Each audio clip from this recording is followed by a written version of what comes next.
Okay, well, it is 2 p.m. and this is a good time to start the presentation. So if you are watching live, then do chime in, which means write. Do write in the chat box. If you are watching the replay of this live lesson, welcome to you. You can comment in the comment section like any other YouTube video. What we're going to cover today is a very important thing if you want to reach a high level of English. Now, I'm going to go through some different things today, and I have a couple of quotes for you that are really going to inspire you as well. But first, what I want to do is to give a summary of the first 4 lessons in this series. So this is lesson number 5 of how to learn English, how to learn English fast, how to make really fast progress to fluency. Now, if you are watching live, I can't spend too much time in the chat box, but I will save some time for questions and answers at the end. So please save your questions for the end. I'm going to answer as many as I can. So the first lesson I did in this series was all about using the right methods. Using the right methods to learn English, because how you spend your time learning English is so important. If you spend your time doing things like memorizing verb tables, if you spend 40 hours a week doing this, then you're not going to make fast progress, because you're not getting the type of training you need to get in order to progress. Now, the second tip I talked about, the second lesson, was how to spend more time learning English. And I talked about how everyone is busy, but we can do certain things to spend more time doing stuff in English. This means making English a priority. I'm going to talk about that today. It means doing what you're doing now, but do it in English instead. It might mean getting up early to study English. It might mean, changing your life slightly in order to learn English. But we are all busy, and we all have restraints, and we have things that take up our time. So it's not always possible to spend 12 hours a day learning English. Now, lesson number 3 was all about making your fluency training specific to you. So making your training specific to you. And this means working on your weaknesses. So if you need to improve your pronunciation, if this is your weakness, then you can spend more time on this than other areas. It also means learning the type of English you need to know, because everyone is different. Everyone is different. And the reason why you're learning English or what you need English for is different to anyone else. And a lot of the time, if you want to learn conversational English, then it's wise to learn the type of English that you're going to use in conversation. And this just means talking about things that interest us, learning the type of English that interests us. So if you are interested in football, you're going to talk about football. Therefore, you can learn idioms and phrases and vocabulary related to football. Now, lesson number 4 was about enjoying the journey, making English fun. Because when you're like this and you're stressed, then you're not open to the language. If you are enjoying it, then you'll learn more words and phrases. So before I get started with some slides and other things, I just want to say hello to you watching live. I'm trying to follow the comments. If you're watching the replay, you won't be able to see these comments, but I'm just seeing a lot of people who are joining from India. We've got Molly from Yemen. We have Martha as well, Elena in Russia. Thank you for being here. As I said, if you have any questions, I will answer them at the end. And also, please, if you're watching the replay, leave your comments in the normal chat area too. So, lesson number 5 on this journey about how to learn English is all about setting goals with deadlines. Okay, setting goals with deadlines. Before I go into this in depth, I want to just give you some context. I want to talk about the different levels of English because this will help you think about what type of goals you can set for your English fluency journey. So I'm just going to share my screen and show you the different English levels that you may have. Now, I've taken this from the Common European Framework of Reference for Languages. And this categorizes English learners, or any kind of language, into different levels. A1, A2, B1, B2, C1, C2. A1 and A2 are generally speaking beginners. B1, B2, intermediate. C1, C2 are advanced. Now, someone asked a question today, and they said in the chat box, they said, when I take a test, they tell me I'm advanced. But when I'm speaking English, I don't feel advanced. So what I've done is I've taken the different levels and the criteria for this, and now I'm going to talk about specifically what level you have for your speaking. So a lot of you watching this will be B1 or B2. By the way, please ignore my dogs. They like to bark. This is a live lesson if you're watching this on YouTube after the lesson. So please ignore the dogs if they continue barking. But let's look at this. Intermediate, B1. This is where you can deal with most situations likely to arise while traveling in an area where the language English is spoken. You can describe experiences and events, dreams, hopes and ambitions, and briefly give reasons and explanations for opinions and plans. So this is important. You can briefly give reasons. So this is where you can describe certain things. You can describe what happened. You can describe hopes, what you want to do, and ambitions. And then you can give reasons for this too. Now, intermediate, B2, this is where you can interact with a degree of fluency. And this makes regular interaction with native speakers quite possible without difficulty for either party. So this is where you are having conversations and you can talk with this degree of fluency. So you're not fluent, but you are speaking in a conversation and it's quite fluid. You can have this interaction. So that's B2. C1 is where you can express ideas fluently and you don't have to think about expressions. You're not thinking present perfect. You're not thinking which preposition. Is there an article here? Etc. So you can use the language flexibly and effectively for social, academic and professional purposes. So when you think about this, you can talk about any kind of topic because you can talk about English or topics in social situations, academic situations, and professional at your job.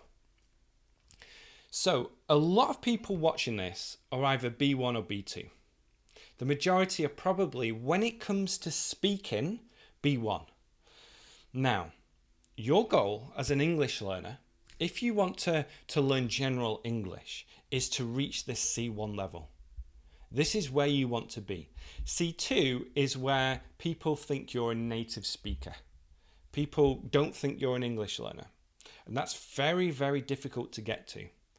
C1 is easier because obviously it's not as high of a level for this. Someone asked, where can I take this test? This is a test where you can self-evaluate, where you evaluate your own level based on this criteria. I also have a test inside my program, and I'll link to that in the description. So let's go back to this. And what I want to do real quickly, I'd like you to just leave a comment if you're here live, letting me know which level of English you have. Are you B1? Are you B2? Are you C1? You can even let me know if you are a beginner as well. So just let me know in the chat box what level of English you have and try to be specific to speaking. Try to be specific to speaking. My guess is that the majority of people are either B1 or B2. So we'll see what people say in the chat box.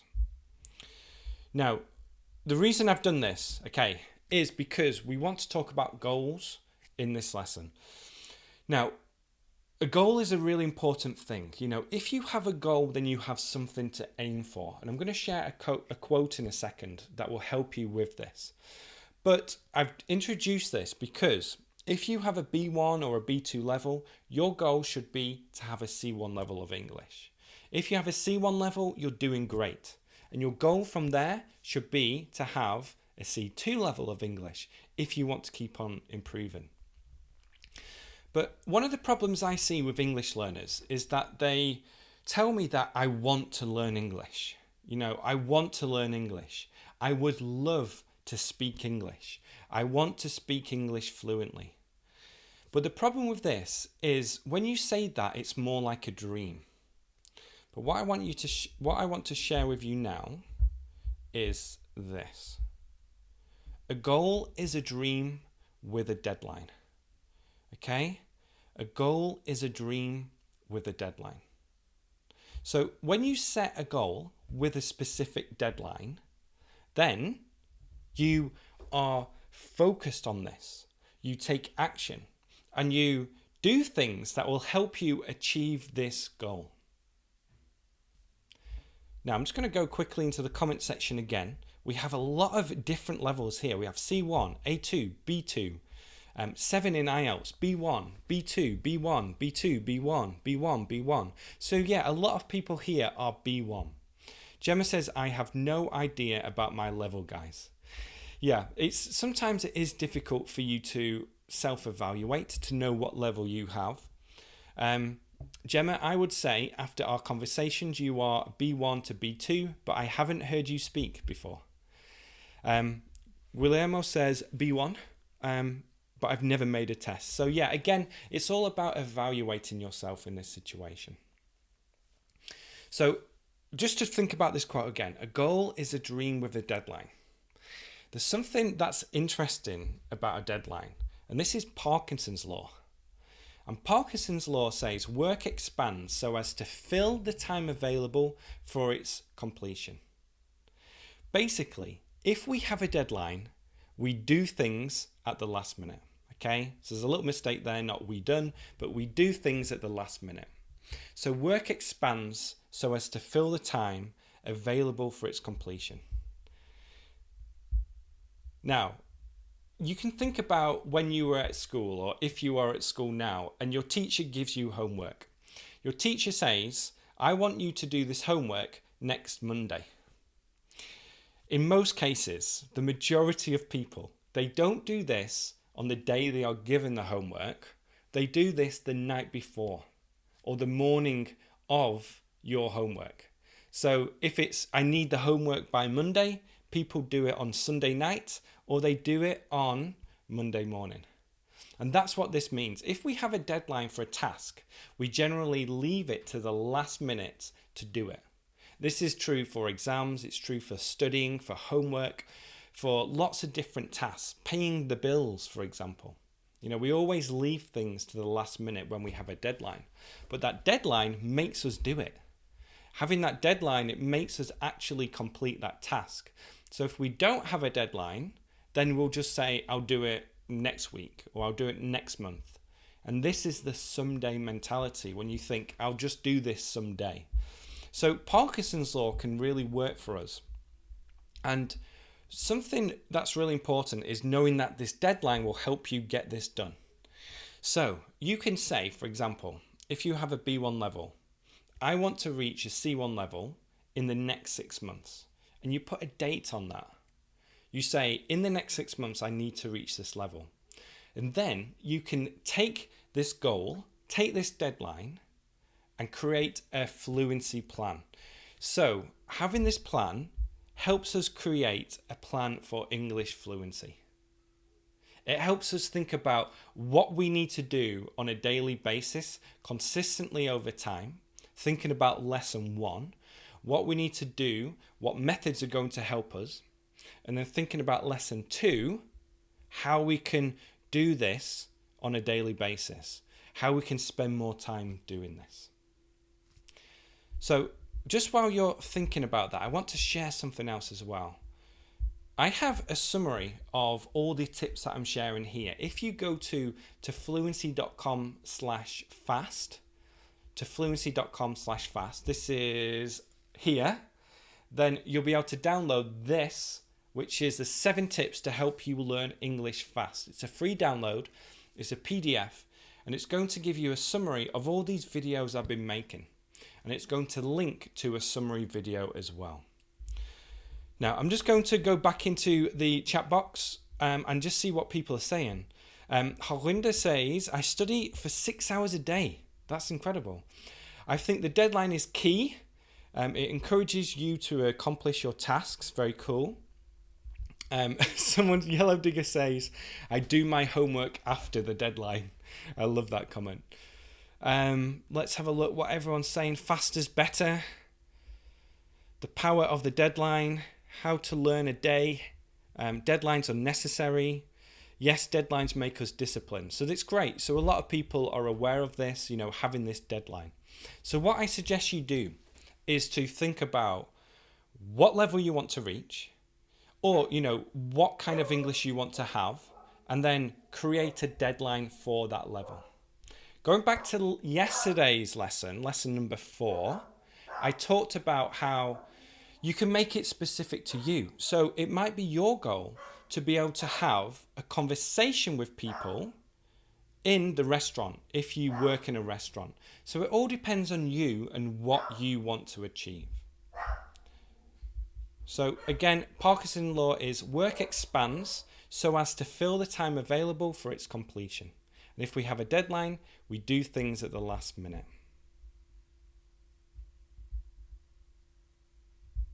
Okay, so let's go back to the chat box.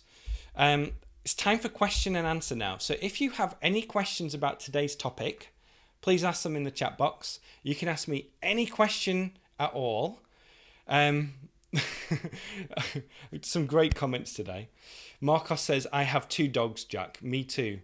It's very difficult for me to do these live lessons or to create YouTube videos.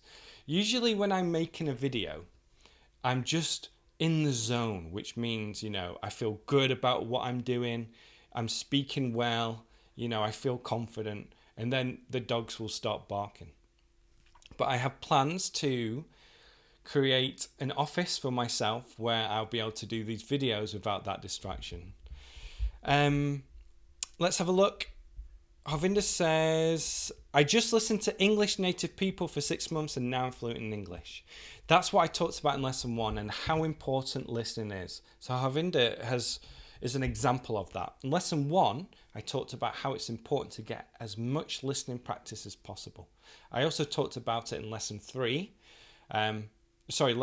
because that was about finding the time to learn English. So Mamen says, how can we break the intermediate barrier? Okay, Mamen, how can we break the intermediate barrier? It's doing exactly what I've been talking about in these videos. Firstly, think about the methods that are going to help you. Do things that work. Spend more time learning English. What was lesson number 3? It's going to come to me. Make it specific to you. So learn the things you need to know. Then also you need to enjoy the journey. Enjoy it as much as possible. And then very importantly, as I've just explained, to set this goal. Think about where you want to be and set a goal to reach it within a specific amount of time.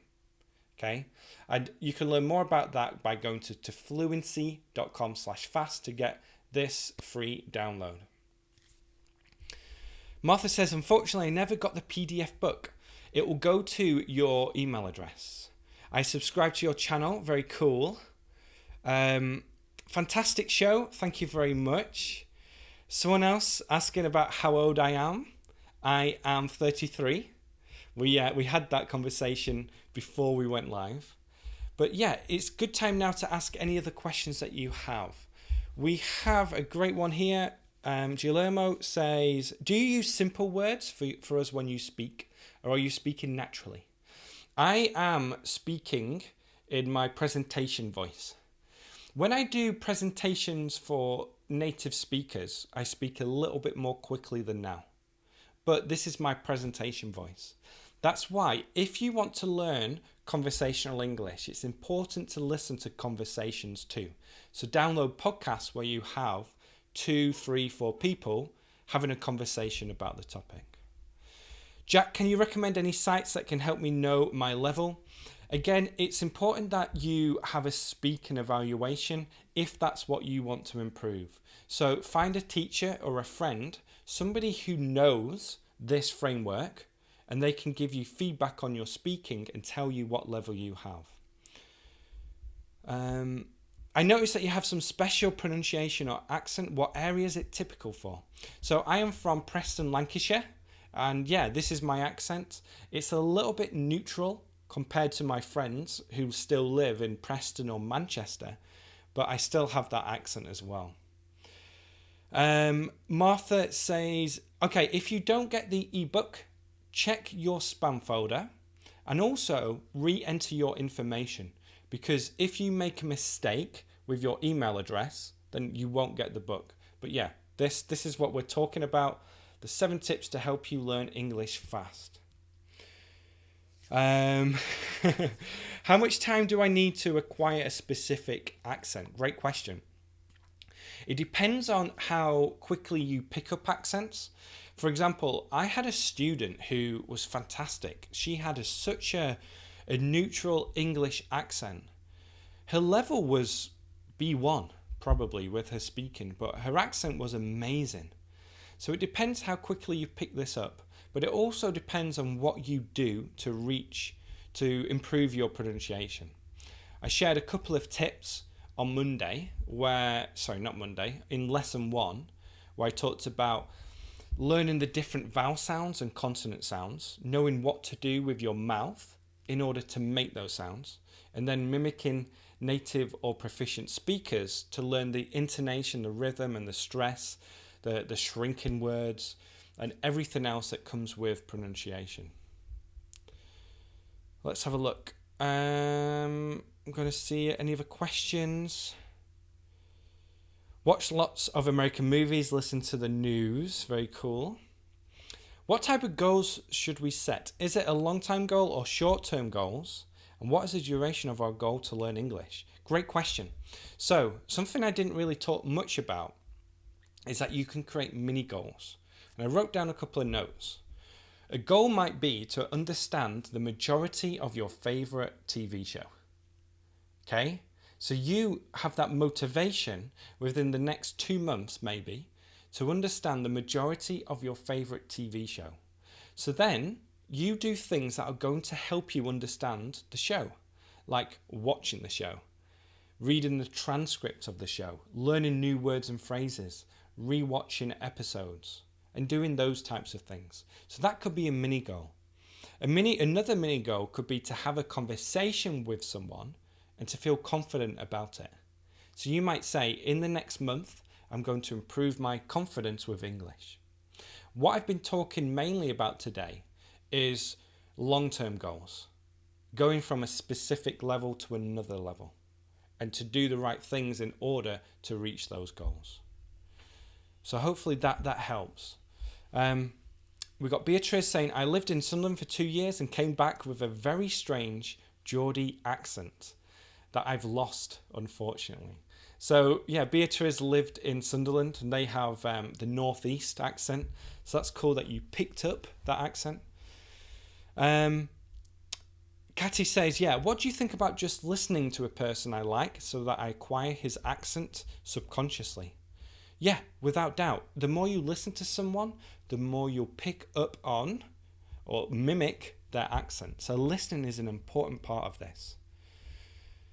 Lots of slang words are used in English. Please could you tell me about these and how to learn them? That's, I think, your question. Slang is a strange topic because a lot of the time you don't need to know the slang words.